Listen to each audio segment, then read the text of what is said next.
नमस्कार दोस्तों, आज आपका फिर स्वागत है नई कहानी में। जी हाँ दोस्तों, तो कहानी को आगे बढ़ाते हैं। ये कहानी है एक पिता की और बेटी की। जी, एक पिता ने अपनी बेटी की सगाई करवाई। लड़का बड़े अच्छे घर से था। पिता तो बहुत खुश हुए।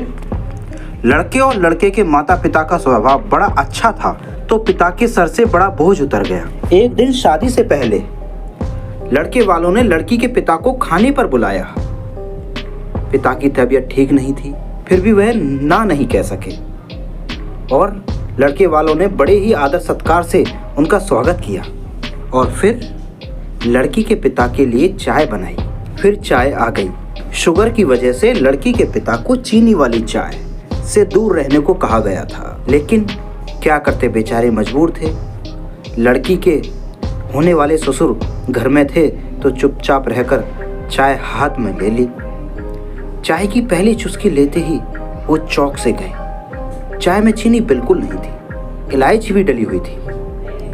वो सोच में पड़ गए कि ये लोग भी हमारी जैसी ही चाय पीते हैं।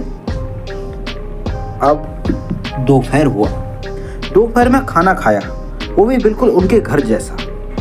दोपहर में आराम करने के लिए 2 तकिए, पतली चादर, उठते ही सौंफ का पानी पीने को दे दिया गया। वो बेचारे बहुत खुश हुए।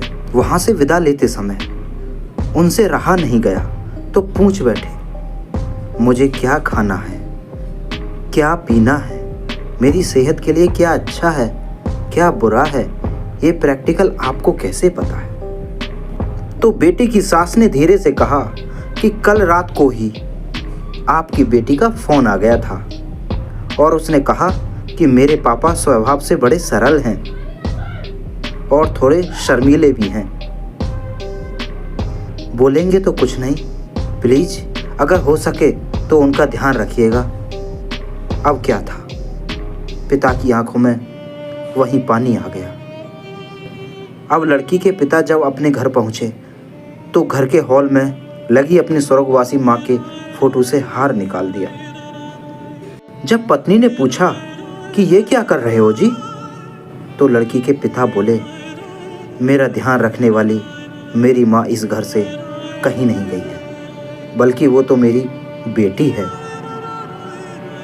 बेटी के रूप में इस घर में रहती है।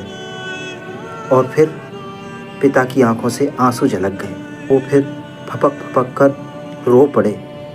दुनिया में सब कहते हैं ना कि बेटी है एक दिन इस घर को छोड़कर चली जाएगी, मगर मैं दुनिया के सभी माँ बाप से ये कहना चाहता हूँ कि बेटी कभी भी अपने माँ बाप के घर से नहीं जाती, बल्कि वो हमेशा उनके दिल में रहती है। दोस्तों, आपको हमारी प्रस्तुति कैसी लगी?